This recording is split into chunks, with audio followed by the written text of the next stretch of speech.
મિત્રો, good morning. મજામાં બધા?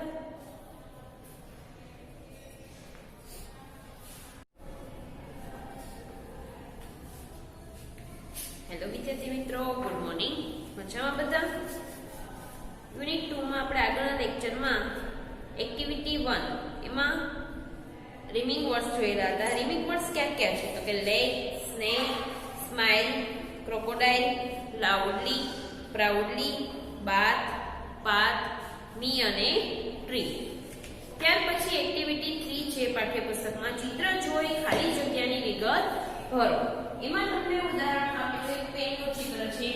એનો તમને ક્વેશ્ચન પૂછે છે વોટ ઇઝ ઇટ, અને પેનનું ચિત્ર બતાવીને એનો આન્સર આપવાનો છે ઇટ ઇઝ અ પેન. હવે એ પેન છે ક્યાં? તો કે એ પેન છે ટેબલની ઉપર છે.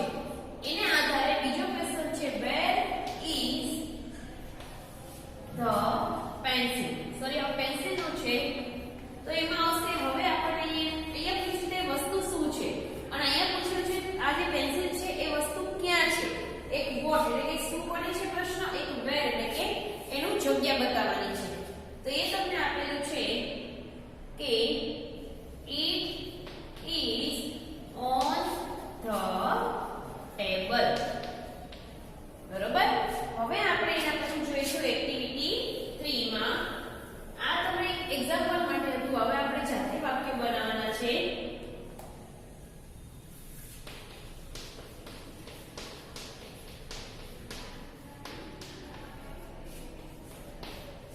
સૌથી પહેલા તમને કેમલનું ચિત્ર આપેલું છે અને પૂછેલું છે વોટ ઇઝ ઇટ. તો એના આન્સરમાં આવશે ઇટ ઇઝ અ કેમલ, એટલે કે આ ઊંટ છે. બીજા ચિત્રમાં આપેલું છે માછલીનું ચિત્ર. એનો ક્વેશ્ચન છે what colour is the fish, એટલે કે આ માછલીનો કલર કેવો છે? તેના આન્સરમાં આવશે ધ ફિશ ઇઝ બ્લુ, એટલે કે બ્લુ રંગની માછલી છે. હવે 3 નંબરમાં એક કૂતરાનું ચિત્ર આપેલું છે, ડોગ છે, અને એમાં તમને આન્સર આપી દીધેલો છે કે ઇટ ઇઝ અ ડોગ, એટલે કે આ કૂતરો છે. એનો તમારે ક્વેશ્ચન બનાવવાનો છે. તો આપણે એનો ક્વેશ્ચન કઈ રીતે બનાવશું? તો કે આપણે પૂછીએ કે આ શું છે, ત્યારે એના જવાબમાં આપણને મળે કે આ કૂતરો છે. તો આ કૂતરો છે એનો જવાબ મળી ગયો છે. એના આધારે આપણે એનો ક્વેશ્ચન બનાવશું. તો એમાં આવશે વોટ ઇઝ ઇટ. બરોબર. એના આન્સરમાં મળ્યું આપણને ઇટ ઇઝ અ ડોગ. 4 નંબરમાં છે વેર ઇઝ ધ ડોગ.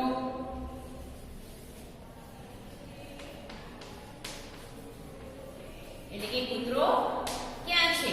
ચિત્રમાં તમને કૂતરો છે ટેબલની નીચે બતાવેલો છે. એના આન્સરમાં આપણે લખશું the dog is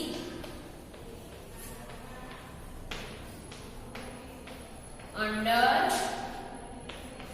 the table. Under એટલે કે નીચે. કૂતરો છે એ ટેબલની નીચે છે. અને 5 નંબરમાં લાસ્ટ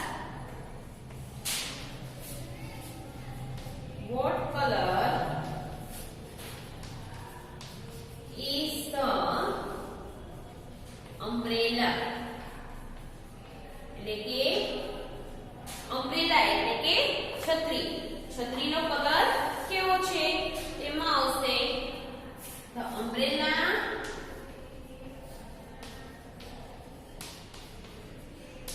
is pink, એટલે કે છત્રી ગુલાબી રંગની છે. જોઈ લેશે બધા એકવાર. પછી આપણે હજી આના વધારે પ્રેક્ટિસ કરીશું, ગ્રામરના ટોપિક લેશું ત્યારે. સૌથી પહેલું છે ક્વેશ્ચન વોટ ઇઝ ઇટ. તો એમાં આવશે ઇટ ઇઝ અ કેમલ. સેકન્ડમાં what colour is it. The fish. The fish is blue. Third number what is it? એમાં તમને આન્સર આપી દીધેલો છે અને આપણે ક્વેશ્ચન બનાવેલો છે what is it? એના આન્સરમાં આપી દીધેલું છે it is a dog. Four number where is the dog? The dog is under the table. 5 number what color is the umbrella? The umbrella is pink. જોઈ લેશું બધા એકવાર.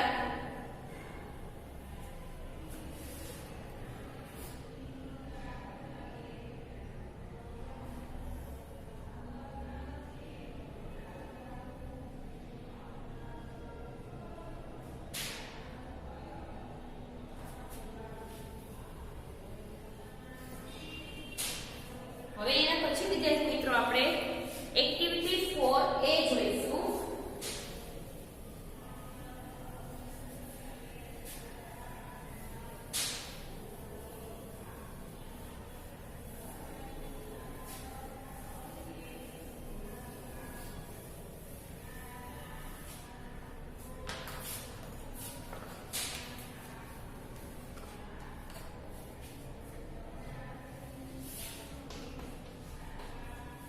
એ આપણો યુનિટ છે અ લવલી ફેર.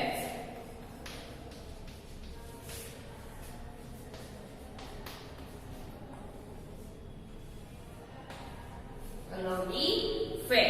લવલી એટલે કે ખૂબ જ સરસ અને ફેર એટલે કે મેળો. મેળાનું ચિત્ર જોતા જ આપણને આનંદ આવે છે કે આપણે મેળામાં જાય તો પણ કેટલી મજા આવે. અહીંયા તમને એવો જ એક સરસ મજાનો યુનિટ આપેલો છે. આપણે મનમાં જાણે મેળામાં જતા રહે એવું લાગે છે. ચલો જોઈએ. તો Bakshipur is a small village. Bakshipur છે એ ગામનું નામ છે. સ્મોલ એટલે કે નાનો અને વિલેજ એટલે કે ગામડું. એટલે કે બક્ષીપુર નામનું એક નાનકડું ગામ છે. આપણે સાથે સાથે એનો સ્પેલિંગ પણ જોઈતા જઈશું.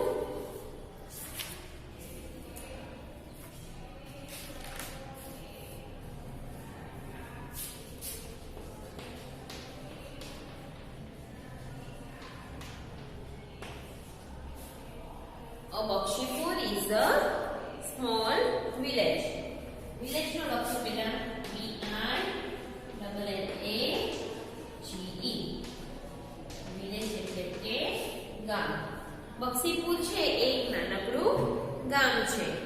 There is a fair in the village today. તે ગામમાં ટુડે એટલે કે આજે એક મેળો ભરાયેલો છે. બક્ષીપુર નામનું એક નાનકડું ગામ છે અને તેમાં એક મેળો ભરાયેલો છે. ફેર FAIR. ફેર એટલે કે મેળો અને ટુડે TODAY. ટુડે એટલે કે આજે. It is on the river bank. તે ક્યાં ભરાયેલો છે? River bank. રિવર એટલે કે નદી અને રિવર બેંક એટલે કે નદી કિનારે. River bank.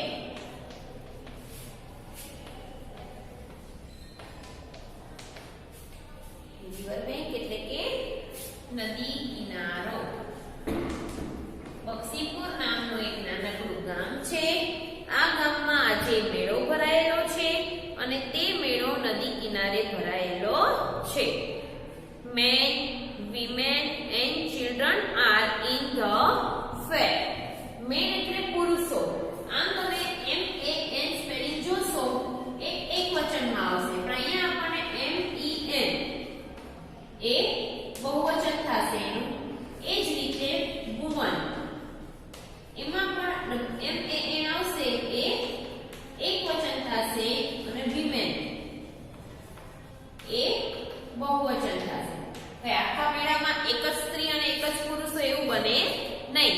એટલે કે અહીંયા મેળામાં ઘણા બધા પુરુષો, ઘણી બધી સ્ત્રીઓ અને ઘણા બધા બાળકો છે. આપણે મેળામાં કોઈ પણ જગ્યાએ જઈએ તો ત્યાં આપણને એક જ કોઈ વ્યક્તિ જોવા મળે નહીં. જાહેર સ્થળ જે હોય જેમ કે બગીચો, મંદિર, રેલવે સ્ટેશન, બસ સ્ટેશન, મેળો, કોઈ પણ ખરીદી કરવા માટેનું બજાર, એ બધી જગ્યાએ આપણને ઘણા બધા માણસો જોવા મળે. એટલે કે એક કરતા વધારે માણસો જે હોય એને બહુવચન કહેવાય છે. તો અહીંયા મેન છે એકવચન છે, પણ એનું બહુવચન MEN ઉચ્ચાર સરખો થાય છે પણ એનો સ્પેલિંગ અલગ છે. અહીંયા તમને એવું જ કીધું છે men, women and children are in the fair. એટલે કે ત્યાં પુરુષો, સ્ત્રીઓ અને બાળકો મેળામાં છે. એના પછી જો તમને સરસ મજાનું એક મેળાનું ચિત્ર આપેલું છે, તો તેમાં ઘણી બધી લારીઓ છે, એટલે કે નાની નાની દુકાનો જેવું છે. એક ભાઈ જે છે એ ખભા ઉપર લાકડી લઈને છે, પછી ચકેડીઓ છે, ઝાડ છે, મંદિર છે, આવું બધું થઈને મેળાનું દ્રશ્ય બતાવેલું છે. એના પછી આપણે આગળ જોઈશું લુક એટ ધ શોપકીપર્સ. શોપકીપર્સ એટલે કે દુકાનદાર.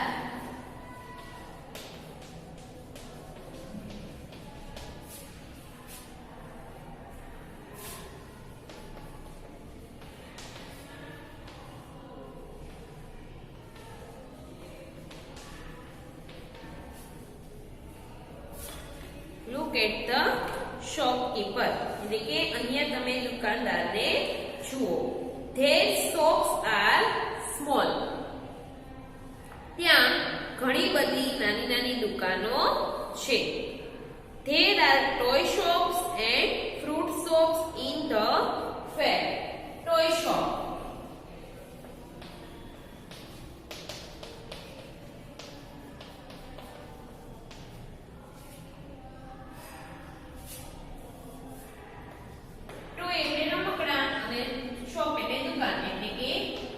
રમકડાની દુકાન અને ફ્રૂટ શોપ એટલે કે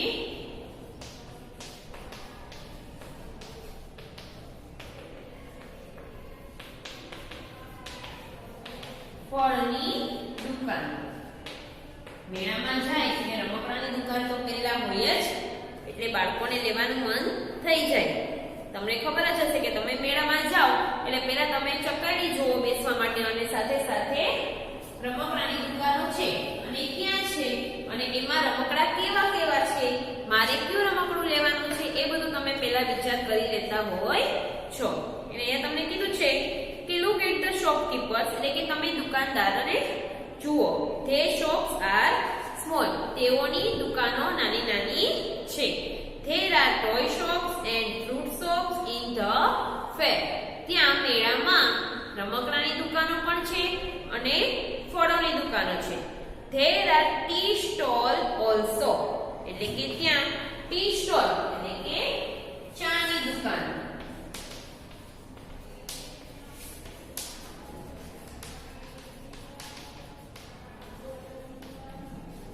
દુકાન જેવું હોય પણ નાની એવી લારી એટલે કે હાટલી જેવું હોય, એટલે કે ચાની લારી અથવા તો ચાની હાટલી.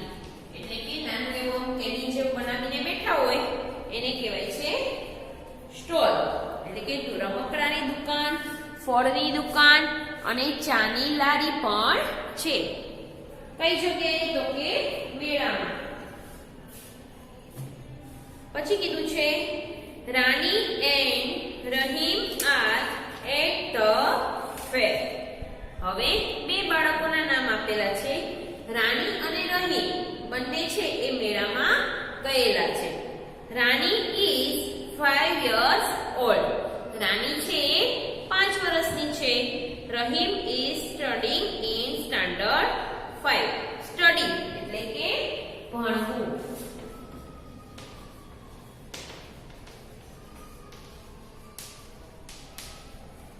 અને સ્ટાન્ડર્ડ એટલે કે ધોરણ.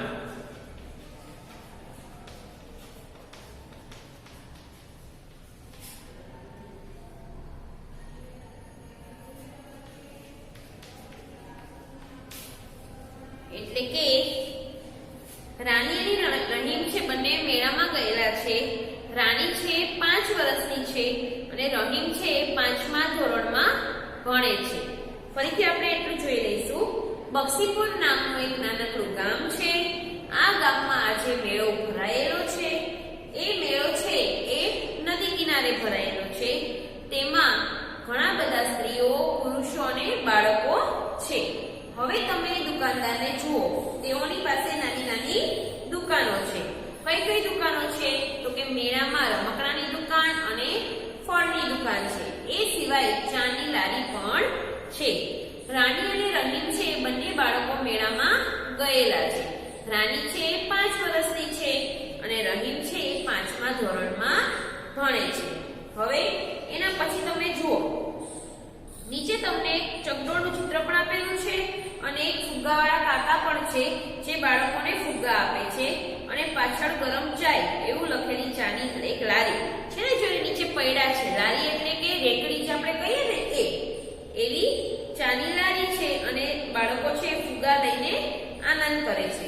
એના પછી આપણે આગળ જોઈશું રાણી અને રહીમ વચ્ચેનો કન્વર્સેશન આપેલું છે, કે બે વચ્ચેનો સંવાદ આપેલો છે.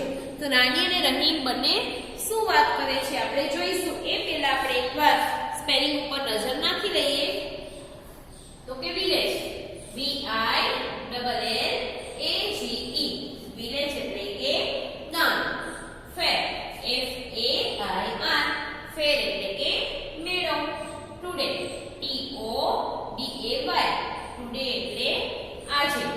River bank, RIVERBANK, river bank એટલે કે નદી કિનારો. શોપકીપર, SHOPKEEPER, શોપકીપર એટલે કે દુકાનદાર. Toy shop, TOYSHOP, toy shop એટલે કે રમકડાની દુકાન. Fruit shop, FRUIT SHOP, fruit shop એટલે કે ફળની દુકાન. Tea stall, TEASTALL, tea stall એટલે કે ચાની લારી અથવા તો ચાની ભાટડી. સ્ટડી, STUDY, સ્ટડી એટલે કે ભણવું. સ્ટાન્ડર્ડ, STANDARD, સ્ટાન્ડર્ડ એટલે કે ધોરણ. હવે એના પછી આપણે જોઈશું આગળ રાણી અને રહીમ શું બોલે છે એ.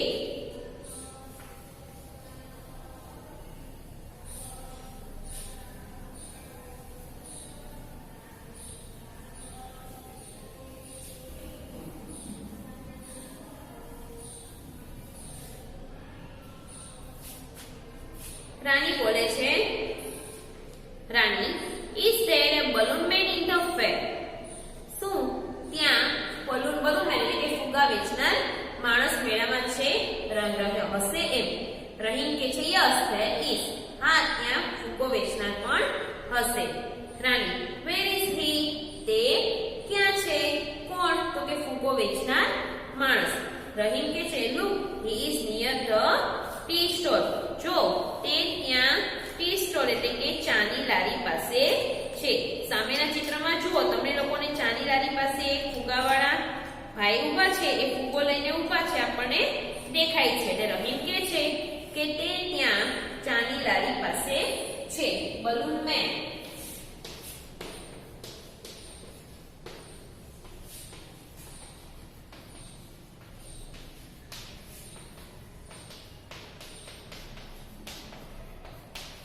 એટલે કે ફુગ્ગાવાળો અથવા ફુગ્ગો વેચનાર માણસ.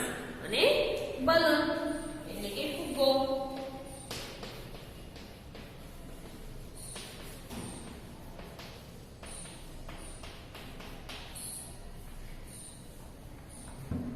ત્યાર પછી છે રાણી પૂછે, અખિલ, who are those children? અખિલ, પેલા બાળકો કોણ છે? રહીમ કે છે they are my neighbors, એટલે કે પડોશી. તેઓ મારા પડોશી છે. they are Asif, Joseph, Vedanta, ભાવિ and નચિકેતા. બધા જે એના પડોશીના છોકરાઓ હતા એના નામ બોલે છે. કોણ કોણ? અસીફ, જોસેફ, વેદાંત, ભાવિક અને નચિકેતા. રાણી બોલે છે what are they looking at? અને તેઓ શું જુએ છે? તો રહીમ કે છે કલરફુલ બલૂન્સ એટલે કે રંગબેરંગી ફુગ્ગાઓ. કલરફુલ.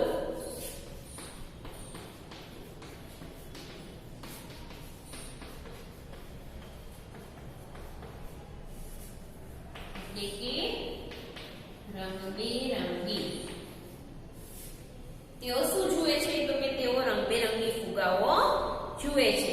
હવે એના પછીના ચિત્રમાં જુઓ, તમને ચકડોળ આપેલું છે, એક મોટું પણ આપેલું છે અને એક નાનું ચકડોળ છે. ત્યાર પછી ઝાડ છે, એની નીચે એક આઈસ્ક્રીમની લારી છે. હવે એના વિશે આપણે જોઈએ તો કે શું કે છે રાની બોલે છે, વોટ ઇઝ ધેટ રહીમ? એટલે કે રહીમ, આ શું છે? રાની નાની છે એટલે એને બહુ બધી ખબર ન હોય એટલે તેના ભાઈને બધું પૂછે છે અને જાણકારી મેળવે છે કે રહીમ આ શું છે. રહીમ કહે છે it is called a merry go round. તેને આપણે મેરી ગો રાઉન્ડ એટલે કે નાનું ચકડોળ છે, ગોળ ગોળ ફરે ને એને આપણે નાનું ચકડોળ કહીએ છીએ. ઇટ ઇઝ સ્મોલ એટલે કે તે નાનું છે. Merry go round.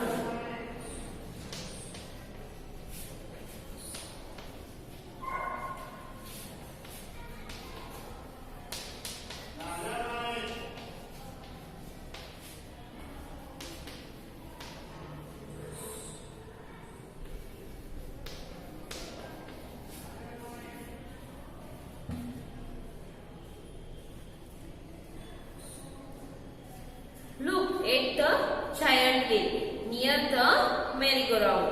merry-go-round છે પણ એ નાનું છે અને એની બાજુમાં giant wheel એટલે કે મોટું ચકડોળ છે જે મોટા લોકો માટે બેસવાનું છે.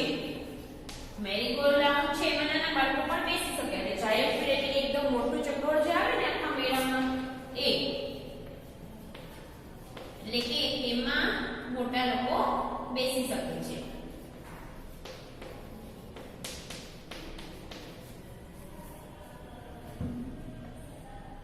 એટલે કે અહીં કે છે કે જો તેને નાનું ચકડોળ છે અને તેને આપણે નાનું ચકડોળ કહીએ છીએ, તે નાનું હોય છે અને એની બાજુમાં જો એક મોટું ચકડોળ છે તે એકદમ હ્યુજ એટલે કે મોટું છે. હ્યુજ એટલે કે વિશાળ એટલે કે મોટું. શું કહે છે? What is that Rahim? Rahim આ શું છે? તે મેરી-ગો-રાઉન્ડ કહીએ છીએ અને તે નાનું હોય છે એવો રહીમ રાનીને જવાબ આપે છે. અને એની બાજુમાં જો મેરી-ગો-રાઉન્ડ, મેરી-ગો-રાઉન્ડની બાજુમાં જાયન્ટ વ્હીલ એટલે કે મોટું છે, તે હ્યુજ એટલે કે વિશાળ છે. આવું છે કે રાની અને રહીમ બોલે છે. ત્યાર પછી આપણે આગળ જોઈશું હજી એ પછીના લેક્ચરમાં કે રાની અને રહીમ શું બંને વાતચીત કરે છે. આપણે સ્પેલિંગ પર નજર નાખી લઈએ. સૌથી પહેલા છે balloon man, BALLOONMAN. Balloon man એટલે કે ફુગ્ગાવાળો. Balloon BALLOON. બલૂન એટલે ફુગ્ગો. Colourful COLOURFUL. કલરફુલ એટલે રંગબેરંગી. મેરી-ગો-રાઉન્ડ MERRYGOROUND. મેરી-ગો-રાઉન્ડ એટલે કે નાનો ચકડોળ. Giant wheel GIANTWHEEL. Giant wheel એટલે કે મોટું ચકડોળ. અને હ્યુજ HUGE. હ્યુજ એટલે કે વિશાળ. હવે વિદ્યાર્થી મિત્રો આગળનો જે અધૂરો પાઠ છે, જે લેસન છે, આપણે આગળના લેક્ચરમાં જોઈશું. આપણે મેરી-ગો-રાઉન્ડ સુધીની માહિતી મેળવી લીધી છે. હવે આપણે જોઈશું કે રાની અને રહીમ બીજું મેળામાં શું શું જુએ છે. આજે હું તમને આ સ્પેલિંગના ફોટા પાડીને મોકલીશ, જે તમારે અંગ્રેજીની નોટમાં યુનિટ 2 એમ કરીને લખી નાખવાના છે.